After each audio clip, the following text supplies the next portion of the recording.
Hello and welcome to another episode of Bones Wargaming, a show with no bells, no whistles, no frills, just a man, a camera, and his game. This episode, the colossal 4th anniversary show. Dun, dun, dun. Yeah, I've been doing this for 4 years. That's crazy to think about. My friend Donnie used to say it's crazy, man. But, yep. 4 years ago yesterday, March the 23rd, was my first video I posted for all this and really got the ball rolling. So I thought for my 4-year anniversary show, I would go ahead and share with you my most anticipated war games that are either coming out very soon or are scheduled for this year. Now, some of them, when I say scheduled, yeah, some of it may be wishful thinking. We'll get into that as we go over each entry. As you can see here on the table, I've got my little handy stand here.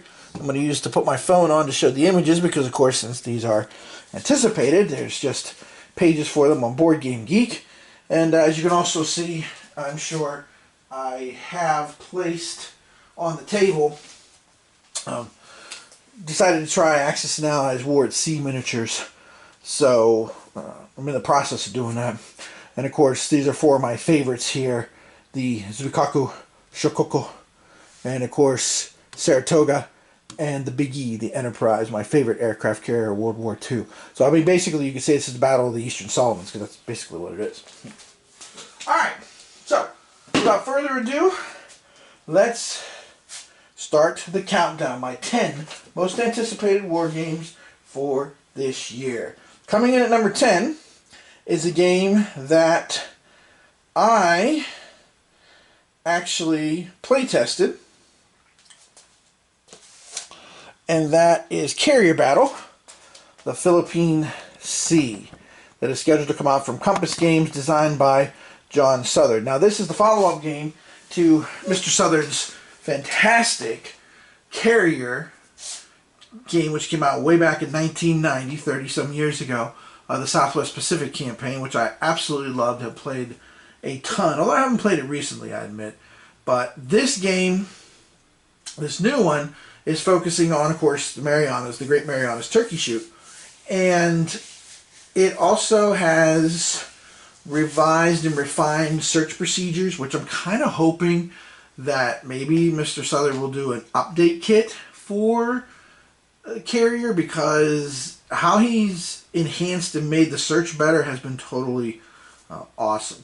It was one of the scenarios I played a lot and gave feedback on, was the search scenario that teaches you how to use the new search rules and stuff, and it was fantastic. So definitely looking forward to this. As you guys know, I'm a big PTO guy, big carrier warfare guy, so I'm definitely looking forward to this. It's supposed to come out this year. It was supposed to come out last year, so we'll hope for the best and hope that this does come out sometime in the not too distant future. But I'm definitely looking forward to it. If you like Carrier, you should definitely pick this up. If you missed out on Carrier and the secondary market prices I know can be a bit ridiculous, you should pick this up. It's really worth it. So that's my number 10 game. Number 9 is a category that, quite frankly, I just don't play much anymore. I'll be completely honest about it. It's one that I really just don't do modern warfare much anymore. Even with the current events that are going on, it's still just not really my cup of tea. Let's zoom in a little bit. I think that's a good idea. There we go. Hopefully that'll help.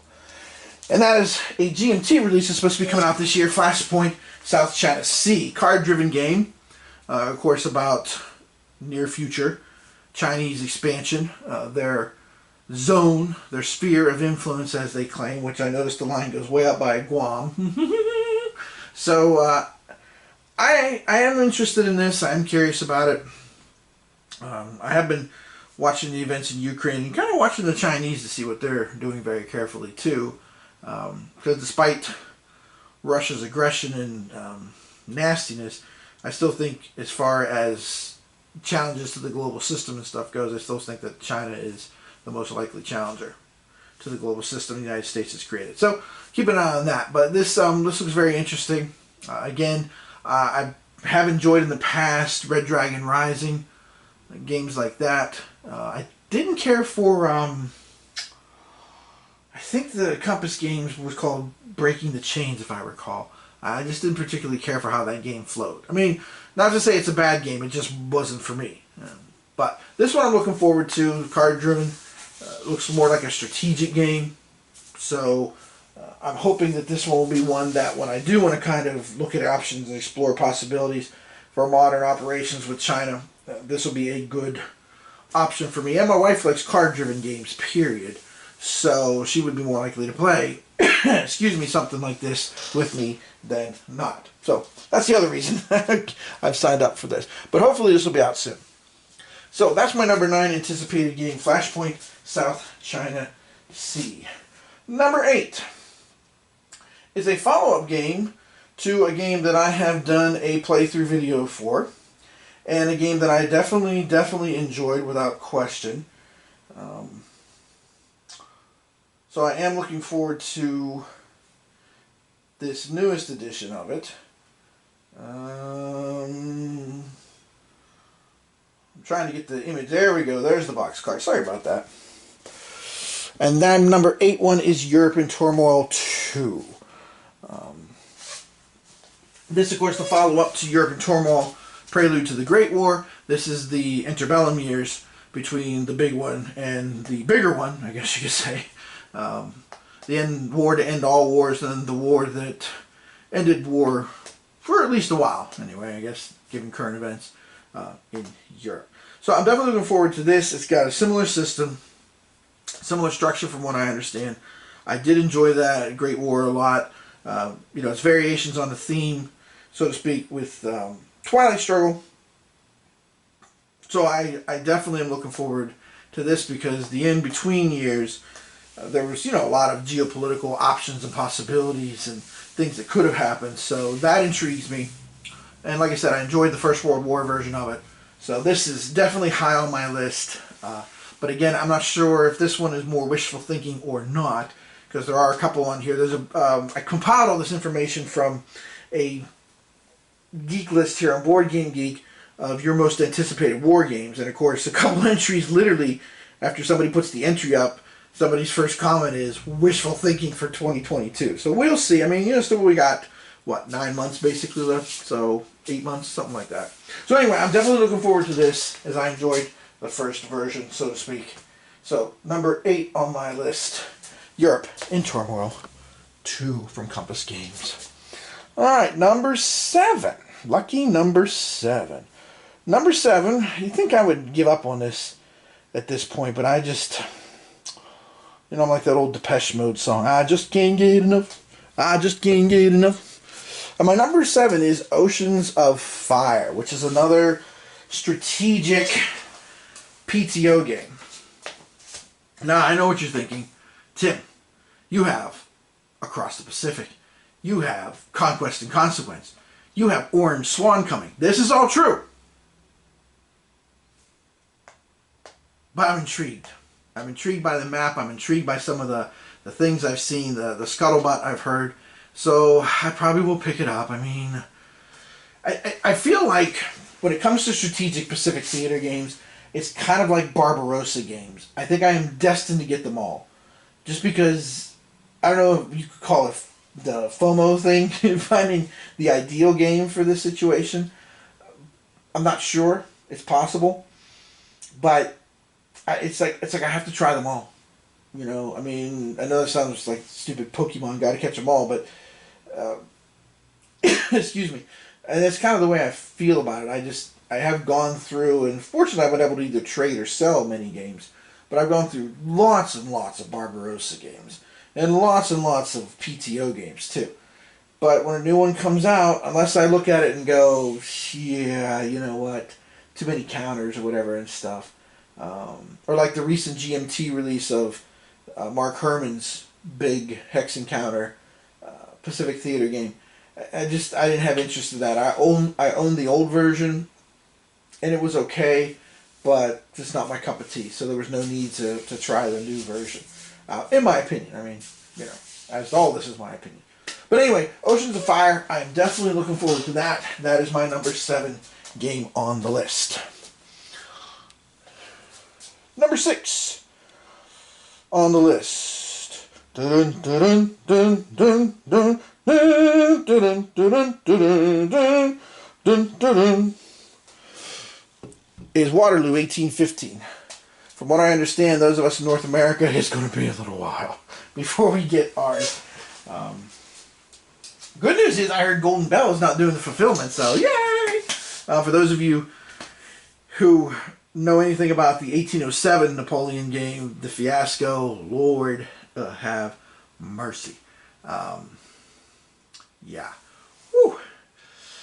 Anyway, I'm looking forward to this. I really enjoyed the 1806 and 1807 games. I like how they play. I like how they flow.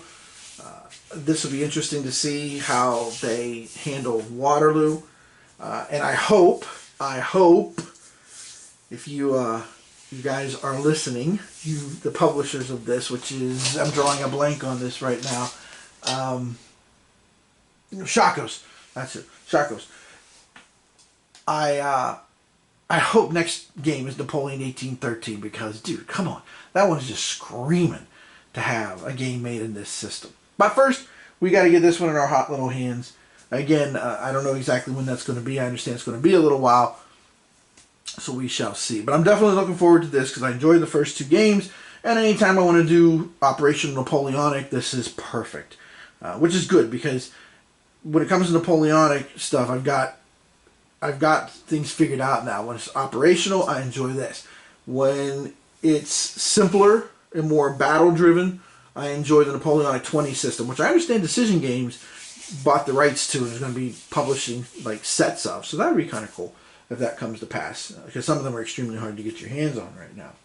So anyway, Napoleon 1815, my number 6 most anticipated game of the year. Number 5. Now my number 5 one is a game that I am anticipating and eagerly awaiting, not only because of the topic, but also because of the designer, and because there's another game in this system, but it didn't work for me, and I'll explain why here in a minute. So just give me a second to find the picture of the cover. That's what I'm after here. Here we go. And number 5 is Enemy Action Kharkov. Of course, the backhand blow, which most of us know about, and there's endless fascination with. And I think part of it is because it's such a unique operation. You know, the backhand blow is like Incheon or Chancellorsville or even Antietam. You know, very difficult to replicate in a game. This, of course, is John Butterfield, who is easily, for me, in the top 3 of solo wargame designers. I did get Enemy Action Ardennes. I think that's what it was called, the Bulge game. And I like the system, but as you all know, if you're longtime subscribers and viewers these last 4 years, the Bulge is just, it doesn't, yeah. I have 2 Bulge games in my almost 800 game collection.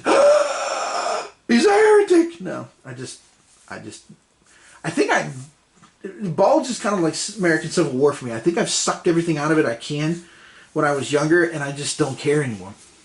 So, yeah. But anyway, this is supposed to be coming out. It was supposed to come out last year. Wrong answer.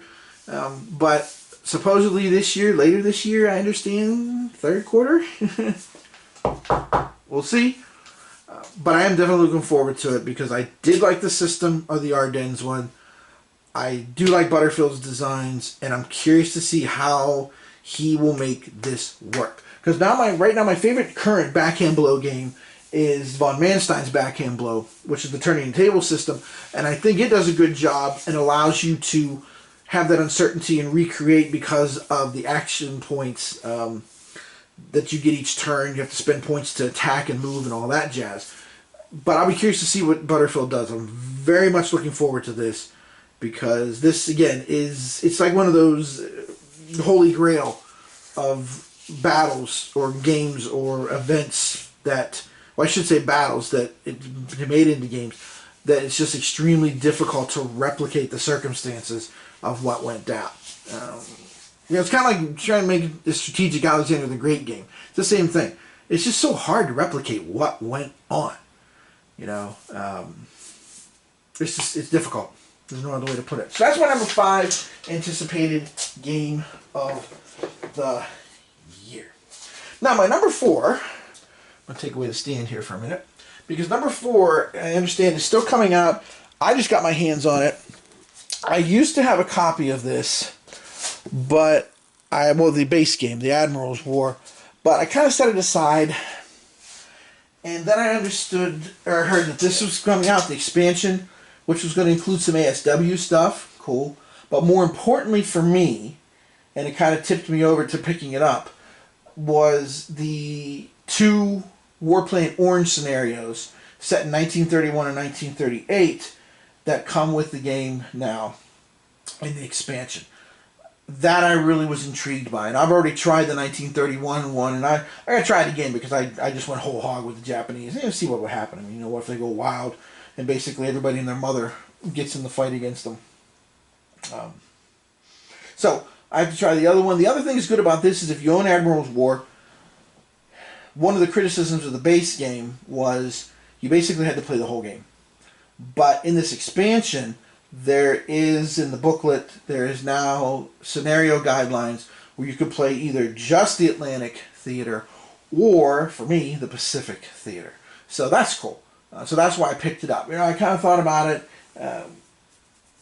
debated it, and then I was like, let me give it a shot because of the Warplane Orange thing, which, again, is a topic that's not, you know, game too much. You know, a couple things come to mind. They had the 3CI Mark Herman one, which if you don't like the Empire of the Sun card system and stuff, then, you know, it's not going to be your cup of tea. And then, of course, there was the War Magazine number 70 a little while ago, had the Great Pacific War, which uses the Red Dragon Rising system to depict the events. So I decided to go ahead and pick this up, and literally I just checked last night on Board Game Geek. Some people are still waiting for their shipment notifications. I picked this up on the Board Game Geek market from somebody who already had it, obviously, and decided to go ahead and sell it.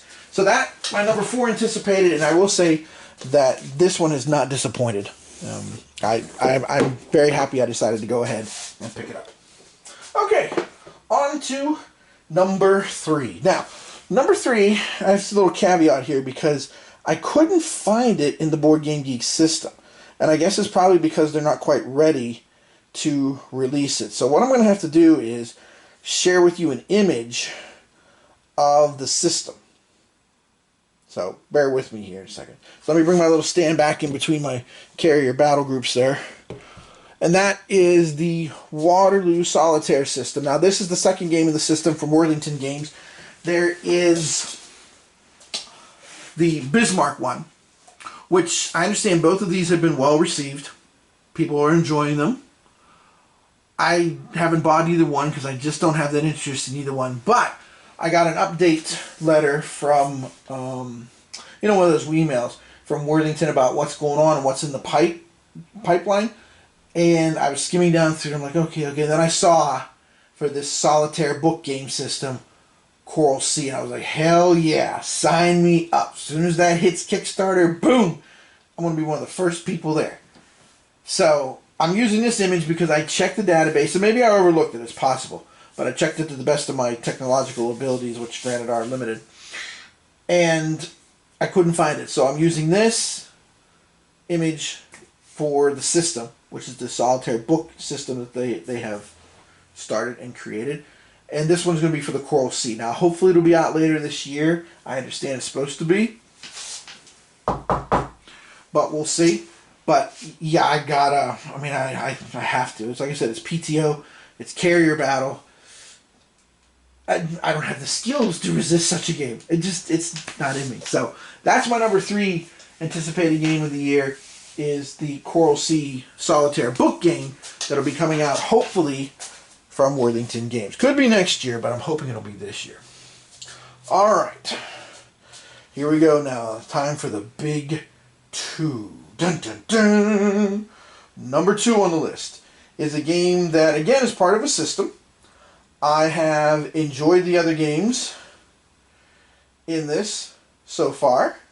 I own both of the other games, so I'm eagerly awaiting A Victory Awaits from Multiman Publishing.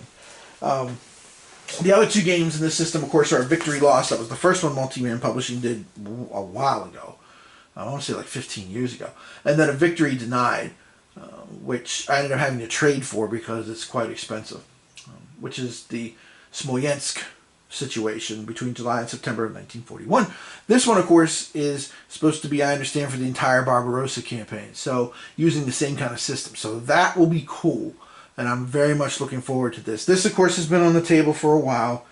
I want to say, excuse me, I want to say that this has been talked about being released, P500, if you will, for the last 3 or 4 years. So hopefully this is the year. You know, now I sound like a Pirates fan or like a Mariners fan or something, or a Buffalo Sabre fan, right? Yeah, this is it. This is our year. We'll see. So, as you all know, I can't resist, excuse me, Barbarossa-oriented stuff, and I like the system. I enjoy it, so I just got to do it. I just got to. So, that is my number 2 anticipated game of the year. And now is the moment. My number 1 most anticipated game of the year is a game that, again, has been sitting for a while, waiting. Patiently, we all have been waiting for it. It has a ridiculous amount of pre-orders. I want to say, the last time I checked, I want to say it had like an absurd, like 1,700 pre-orders. And there's no box cover art. So now I'm kind of worried when I'm looking at these images on Board Game Geek. This is starting to make me nervous because I don't see box art. As my 3-year-old would say, uh-oh, SpaghettiOs. Alright, so I'm going to go ahead and use this image. And this is from GMT Games. This is the Mr. President game, the American presidency. I believe it's now officially, what's that say there? 2001 to 2020, right. This is a game that, I mean, it's supposed to be a solo game. You get to be the president, deal with all this stuff, domestic and international. And I forget how long it's been on the P500 list. I have to look it up. But I'm telling you, it's got a ridiculous number of pre-orders. Some of you know this game. Some of you are probably going, oh my gosh, I hope it's this year too. Because it's just like, it just seems like it just keeps being dragged out. I don't know. And again, I mean, I don't necessarily stay up on the scuttlebutt rumor mill kind of thing. But I don't know if it's just, it's been so, like, is there something fundamentally, some little snag? Is there some kind of problem? I mean, there's pictures in here, Board Game Geek, of people like playtesting and some of the like GMT, you know, West East things. So I don't know, but now strictly, I guess you could argue this is not strictly a war game, but hey, you know, what was that article I read once in S&T about between 1955 and 1985? The United States fleet was deployed for all kinds of reasons, crisis situations and stuff, but in only 15% of those situations did they actually have to take any action. So, you know, or like Frederick the Great said, you know, diplomacy without military power is like music without instruments. So, anyway, I'm classifying it as a war game because there's plenty to worry about, especially now. So, hopefully this will be the year. But again, it just amazes me it hasn't been made yet because it's got a ridiculous number of pre-orders. It has been on the list, and I mean, we're not talking PQ17 expansion time here. Or that, what's that racing game GMT has? It's been on the list for like forever. But it's still, I'm hoping this is the year. Supposedly, this is the year. Supposedly it's next in the batch, next group that's supposed to be in line to get finished up and everything. But again, like I said, what I just saw in the gallery there is no box art. Woo, let's see. That doesn't exactly imbue confidence, you know. I feel like Indiana Jones in the Last Crusade with that last test, the leap from the lion's head. Nobody can leap this. It's impossible, you know, when you couldn't see the bridge. That's how I feel right now about Mr. President. I'm like, I want to put my foot down, but whoo, yeah, I'm not sure that bridge is there. So, all right, so there you go for my 4th anniversary show. My 10 most anticipated war games for 2022. All right, next episode, I'm not sure.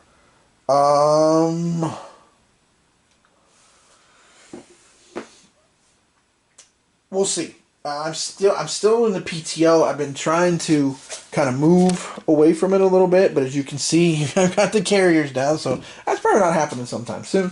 I was working quite a bit before I got the Admirals War expansion.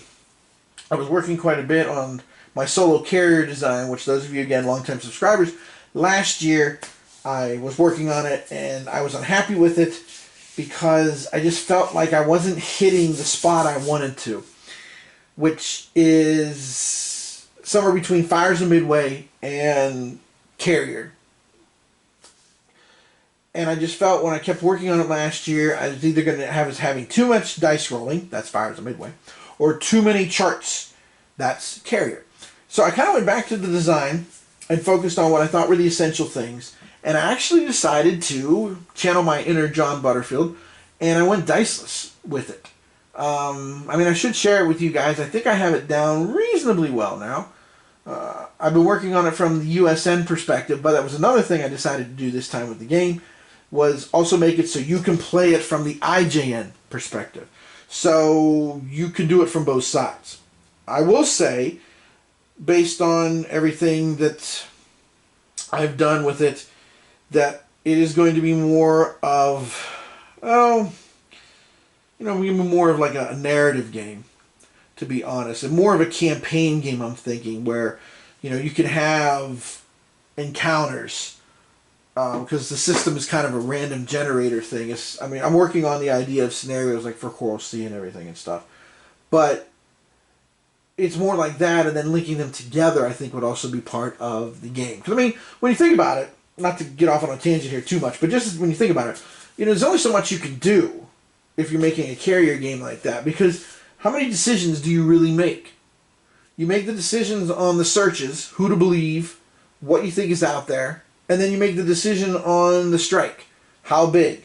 Where are you going to send it? Are you going to send one strike to this spot? Are you going to go whole hog like the Japanese Admiral Hara and send everybody to sink a destroyer and an oiler? Coral Sea. There's not a whole lot of decisions to make. When you think about it. If you're the admiral, if you're in charge of the task force, there's only so many decisions for you to make. So anyway, maybe I'll shoot a video and I'll show you guys what I have done at this point. From the USM perspective, I kind of set it aside because I was kind of wanted to take a step back and kind of think a little bit, ruminate, before I go ahead and pull it back out to work on the Japanese side.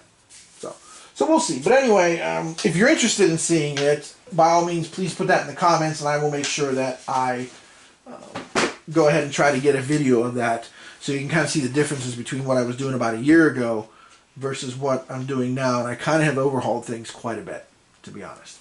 All right, so that's the big 4th anniversary show. Oh, look, 4th anniversary. I didn't even think about this when I set this up. But 4th anniversary and 4 carriers. Pretty cool. That was accidental. I didn't do that on purpose. So, all right. Anyway, as always, Tim Korchner from Bones Wargaming, saying thanks for watching, and I'll see you next time. Not exactly sure when, where, how, or what, but again, if you would like to see that carrier solo design, what I've done with it, changes I've made, and things like that, put that in the comments, and I will try to accommodate that as soon as I can. As always, thanks for watching. I'll see you next time.